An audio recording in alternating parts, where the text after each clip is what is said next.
Tyson Fury, Ryan García, Teófimo López, Adrien Broner, nombres que recientemente han ido hilvanando una crónica de conexión directa con la salud mental.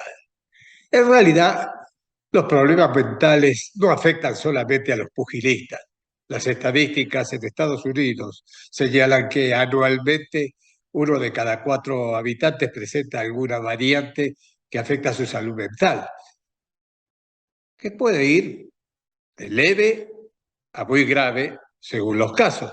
Pero a nadie escapa que la práctica del boxeo presenta un riesgo extra y que la acumulación de golpes a la cabeza afectan directamente al cerebro. Tarde o temprano, los boxeadores se ven afectados por alguna de esas variantes. En general, sin llegar a sufrir efectos serios. Pero las estadísticas indican que entre el 15 y el 20% sufren consecuencias. Y eso no es algo nuevo. La gran diferencia es que el estigma de las enfermedades mentales, eso de mirar de costado, no hablar mucho, ese estigma está siendo superado. El tema se toca más abiertamente y se van sumando los boxeadores que reconocen públicamente estar en tratamiento. Hoy en día ya se habla con más conocimiento de desórdenes bipolares, depresión, estrés postraumático, y se van complementando con mejores estudios sobre capacidad aeróbica y cardiovascular. El British Board of Control, la entidad que rige el boxeo en Inglaterra, desde hace varios años que ha encarado el problema de frente, instando a quienes presentan síntomas para que acepten la seriedad de la situación y puedan recibir atención especializada. Los desórdenes mentales pueden ser generados por la presión mediática, el omnipresente calvario de dar el peso, las lesiones, contratos onerosos, ponen tensión en el boxeador, la adicción a las drogas. Y lamentablemente, los síntomas pueden aparecer aún después de colgar los guantes. Tal fue el caso del inglés Frank Bruno, un campeón mundial pesado que pocos años después del retiro debió ser internado a la fuerza en un hospital psiquiátrico, algo que repercutió más allá del ámbito boxístico británico, dada la popularidad de Bruno. Era un combate de trámite intenso, de esos de tome y traiga, donde los rivales se castigan sin cuartel, descuidando la parte defensiva en muchos casos. Es frecuente escuchar, qué bárbaro, cómo se dan, qué locos. Sí, qué locos. Pero en esa admiración de la bravura, de la valentía, ni los protagonistas, ni quienes aplauden esa locura, pocas veces piensan en las consecuencias, especialmente si alguno de los contrincantes no ha llegado al combate debidamente preparado. Es cierto que cada físico es diferente y la resistencia varía según la persona, pero un buen físico no es garantía de inmunidad. El 70% de las secuelas más serias provienen de golpes a la cabeza. Yo estuve presente la noche en que Oliver McCall caminó erráticamente sobre el cuadrilátero, llorando y haciendo hasta dudar al oponente si estaba haciendo teatro o era una crisis emocional, si era una maniobra para confundirlo o realmente estaba muy mal su oponente. Finalmente, el referee Bill Lane, el famoso Bill Lane, detuvo la pelea en el quinto round imponiendo el nocaut técnico.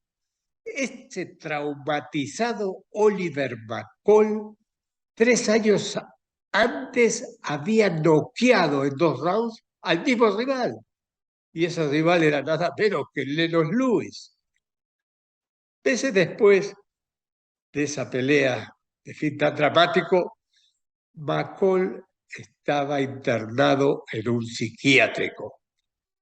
La vida de ese campeón mundial estuvo plagada de enfrentamientos con la policía, cárcel, drogas, y sin embargo, hasta hace pocos años todavía insistía en seguir peleando. Tuvo la osadía de desafiar a Andy Ruiz, que terminaba de dar la gran sorpresa noqueando a Joshua.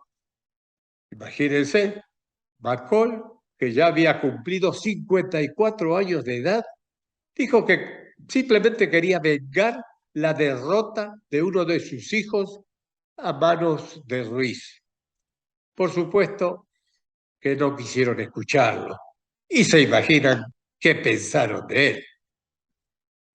Bien conocidos son los problemas de un campeón mucho más famoso, Mike Tyson, quien será tan recordado por su agresividad como por el mordisco con que le arrancó un pedazo de oreja a Holyfield. A raíz de ese episodio, Tyson fue suspendido por la Comisión Atlética de Nevada y sometido a exhaustivo examen por un grupo de psiquiatras, psicólogos y neurólogos, quienes coincidieron en diagnosticarlo como bipolar. 15 meses después, le restauraron la licencia y reanudó su campaña, pero su condición mental siguió dando que hablar. Notoriamente, durante el anuncio oficial de la pelea contra Lennox Lewis, y acá el nombre de Lewis de nuevo en la conversación. El escándalo sobrevino cuando Tyson encaró agresivamente a Lewis y le tiró un gancho que fue bloqueado por uno de los asistentes del inglés. Fue un verdadero caos esa conferencia de prensa, con ambos en el piso y Mike mordiendo en una pierna a Lewis. A Tyson lo multaron alto, $335.000.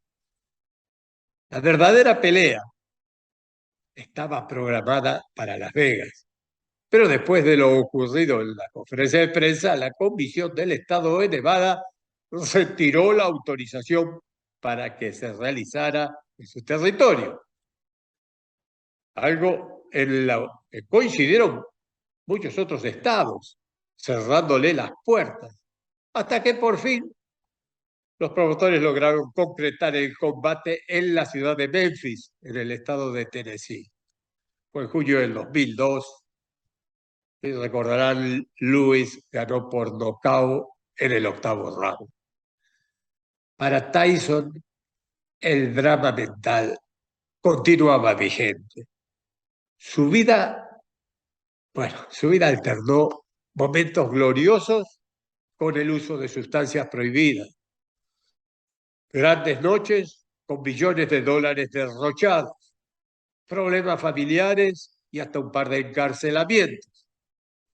Tras poner punto final a su larga trayectoria, perdiendo por la vía rápida ante Danny Williams y Kevin McBride, el mismo Iron Mike definió lo que sentía en su retiro. Dejar de boxear me hizo sentir como una sombra de lo que era. La depresión seguía latente. Más patético aún, lo sucedido con uno de los grandes de la historia, un boxeador extraordinario a quien tuve la oportunidad de ver pelear varias veces.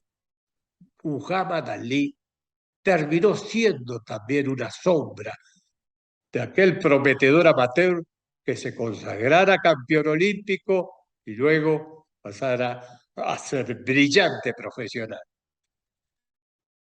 Y Ali también, al mismo tiempo, un hombre cuya personalidad cobró proyección internacional, especialmente en su lucha contra la discriminación racial y en ese entonces su oposición controversial a la guerra en Vietnam. Un personaje de magnetismo increíble, admirado hasta por quienes inicialmente lo criticaban como un arrogante enemigo de la sociedad. En sus mejores épocas, cuando su físico extraordinario, excepcional, iba de la mano con los recursos técnicos, se había autoconvencido que los golpes de los adversarios no podían hacerle daño. Lamentablemente no fue así.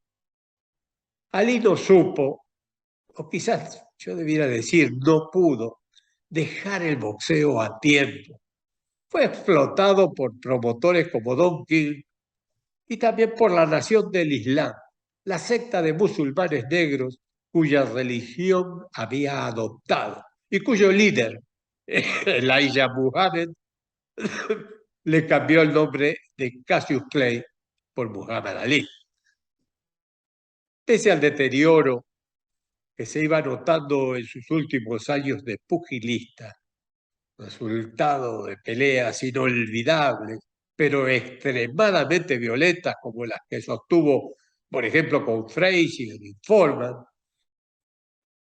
además de los miles de golpes acumulados en 61 combates, ignorando al mismo tiempo la evidencia de diagnósticos como el de la clínica Mayo, que reflejaba problemas cerebrales, o el consejo de su médico de las grandes peleas, Ferdi Pacheco, que prefirió tomar distancias cuando no le quisieron hacer caso a su consejo de que se retirara. Ali continuó batallando sobre los rings. Hasta el día de hoy recuerdo con gran tristeza verlo vapuleado por Larry Holmes en aquella noche de 1980 en el César Palace de Las Vegas. Pero quienes lo manejaban lo convencieron de hacer una más. Y en 1981, infamemente lo llevaron, ya muy disminuido, a perder con Trevor Berbick en el Centro Deportivo de Nassau, en Las Bahamas. Después, bueno, los trastornos se irían agudizando y lo fueron subiendo poco a poco en una nebulosa, sus movimientos cada vez más lentos, perdiendo coherencia, arrastrando la voz. Ali no merecía ese final pero tan triste. Tanto se habla ahora de CTE. Bueno, ¿qué es CTE? Encefalopatía traumática crónica, de la demencia pugilística, de Parkinson y otras secuelas similares. Un boxeador debe tener en cuenta que estas perspectivas se van poniendo más en evidencia sobre el final de la carrera, después de una carrera de cierta distancia, de muchos combates. Y allí que es necesario que quienes tienen influencia en los diversos niveles de boxeo, como organizaciones, promotores, entrenadores, consejeros, procuren que quienes exponen su salud y su vida sobre el ring cuenten con el asesoramiento y los medios necesarios para reducir en lo posible las consecuencias más severas. No basta con pensar que haciendo pesajes 30 o 15 días antes de una pelea para constatar que pierden kilos progresivamente y no lleguen debilitados en su ansia de entrar en peso.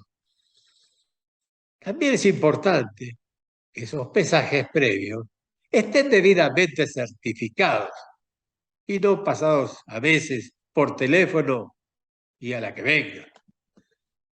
¿Y qué tal si a los múltiples registros sobre la balanza se sumaran también exámenes médicos periódicos, incluidos los imprescindibles scans cerebrales, pero para todos?